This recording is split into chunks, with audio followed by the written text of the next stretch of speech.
ಮಹಾಪ್ರಭುಗಳು ಆಸ್ಥಾನದಿಂದ ಇವೆಲ್ಲವನ್ನು ತಮಗೆ ಕಳುಹಿಸಿದ್ದಾರೆ. ಕಮಲಾ, ತಮಗೆ ಒಂದು ಹೊಸ ಮಂದಿರವನ್ನು ಕೂಡ ಕೊಡಲು ಹೇಳಿದ್ದಾರೆ. ಅಂದ್ರೆ ನಾಳೆಯಿಂದ ನಮ್ಗೆ ಅಲ್ಲೇ ವಾಸ. ಮಹಾಪ್ರಸಾದ. ಮಹಾಪ್ರಭುಗಳಿಗೆ ನಮ್ಮ ಕೃತಜ್ಞತೆ ತಿಳಿಸಿ.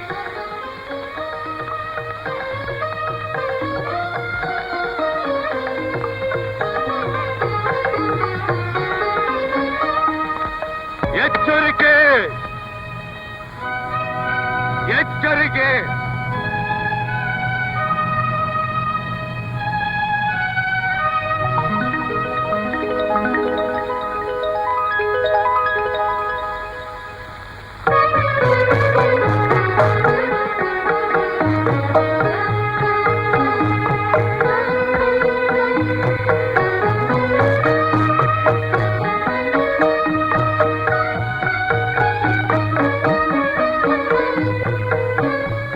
ಕವಿತ್ವವನ್ನು ಬಲ್ಲವರು ಕುರಿಗಳು, ಕವಿತಾಶಕ್ತಿ ಇಲ್ಲದನೇ ಪಂಡಿತರಾದವರು ಇಲಿಗಳು, ಪಂಡಿತರಾದ ಕವಿಗಳೇ ನಿಜವಾದ ಕವಿಗಳು. ಸತ್ಯ ಗುರುಗಳೇ, ತಮ್ಮ ಮಾತು ಅಕ್ಷರಶಃ ಸತ್ಯ.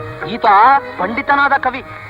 ಈತನ ಪ್ರತಿಯೊಂದು ಅಕ್ಷರಕ್ಕೂ ಲಕ್ಷ ಹೊನ್ನು ಬಹುಮಾನ ಕೊಟ್ಟರು ಕಡಿಮೆಯೇ ಇವನ ಪ್ರೌಢಿಮೆಗೆ. ಮಂತ್ರಕ್ಕಿಂತ ಉಗುಳೇ ಹೆಚ್ಚು ಅನ್ನೋ ಹಾಗೆ ಪೀಠಿಗೆಯೇ ಬೆಳೆಯುತ್ತಿದ್ರೆ ಹೇಗೆ? ಮೊದಲು ಅವರು ಕವಿತೆಯನ್ನು ಓದಲಿ. ಓದಲಿ ಓದಲಿ.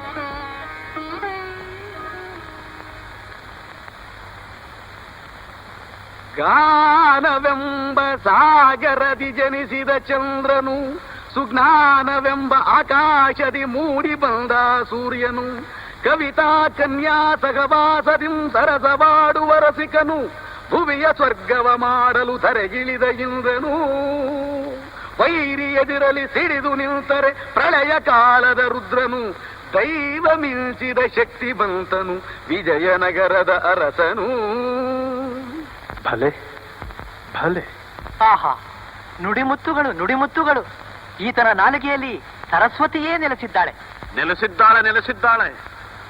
ಅಂತಃಸಾರವಿಲ್ಲದೆ ಇದ್ದರೂ ಕೃತ್ರಿಮ ಮಣಿಗಳಂತೆ ಫಳಫಳ ಅಂತ ಹೊಳೆಯುತ್ತೆ. ಈ ಕವಿತೆಯಲ್ಲಿ ಯಾವ ಕೃತ್ರಿಮ ಕಂಡಿರಿ? ಮಹಾಪ್ರಭುಗಳನ್ನು ಸುಮ್ಮನೆ ಹೊಗಳಿದ್ದಾರಷ್ಟೇ. ಲೋಕದಲ್ಲಿ ರಾಜಶ್ರೇಷ್ಠರು ಐವರೇ.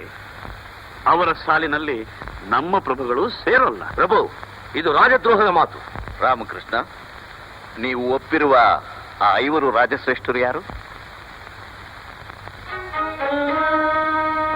ತಲೆಯ ಮೇಲೆ ನೀರು, ಕಣ್ಣೊಳಗೆ ಬೆಂಕಿ, ಕೊರಳಲ್ಲಿ ವಿಷ ಸರ್ಪ, ಮೈಗೆಲ್ಲ ಬೂದಿಯನ್ನು ಬಳಿದುಕೊಂಡು ಮಂಜಿನ ಬೆಟ್ಟದ ಚಳಿಯಲ್ಲೂ ಅರೆಬೆತ್ತಲೆಯಾಗಿ ಆನಂದದಿಂದ ನರ್ತಿಸುವ ನಟರಾಜ. ಭೇಷ್ ಭೇಷ್ ಭೇಷ್ ಭೇಷ್ ಭೇಷ್.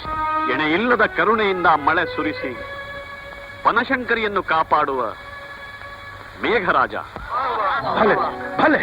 ತನ್ನ ರಾಜ್ಯದಲ್ಲಿ ಹಗಲಿರುಳು ನಿರ್ಭಯವಾಗಿ ಏಕಾಂಗಿಯಾಗಿ ಸಂಚರಿಸುತ್ತಾ ಪರಾಕ್ರಮದ ಪ್ರತಿರೂಪವಾಗಿ ಬಾಳುವ ಮೃಗರಾಜ. ಯಾವ ಅಪೇಕ್ಷೆಯೂ ಇಲ್ಲದೆ ಫಲದಾನ ಮಾಡುವ ವೃಕ್ಷರಾಜ.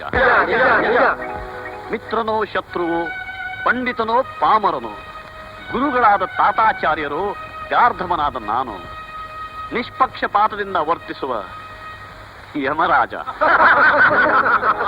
ಶಹಬ್ಬಾಸ್. ಈ ಶ್ರೇಷ್ಠ ರಾಜರ ಸಾಲಿನಲ್ಲಿ ನಮ್ಮ ಮಹಾಪ್ರಭುಗಳು ಹೇಗೆ ಸೇರುತ್ತಾರೆ ಹೇಳಿ? ರಾಮಕೃಷ್ಣ, ನೀವು ಕೋಪಿಸಬೇಡಿ ಗುರುಗಳೇ. ಈ ಪದ್ಯದಲ್ಲಿ ಒಂದೇ ಒಂದು ಸಾಲು ಮಾತ್ರ ಅಪ್ಪಳಾಚಾರ್ಯರು ಹೇಳಿದ ಹಾಗೆ ಮುತ್ತಿನಂತವು. ಅದಕ್ಕೆ ಪ್ರಭುಗಳು ಬೇಕಾದ ಬಹುಮಾನ ಕೊಡಬಹುದು.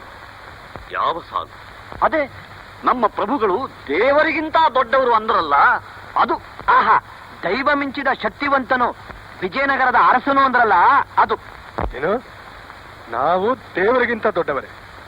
ರಾಮಕೃಷ್ಣ, ನೀವು ಹೊಗಳಭಟ್ಟರ ಸಾಲಿಗೆ ಸೇರಿದಂತಿದೆ.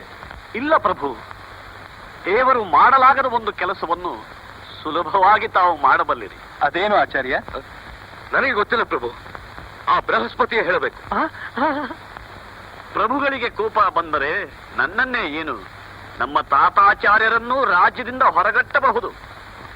ಆದರೆ ಪಾಪ ಆ ದೇವರಿಗೆ ಕೋಪ ಬಂದರೆ ಹಾಗಟ್ಟಲು ಸಾಧ್ಯವೇ? ಎಲ್ಲೇ ಇಲ್ಲದ ಅವನ ರಾಜ್ಯದಿಂದ ಎಲ್ಲಿಗಟ್ಟಲು ಸಾಧ್ಯ?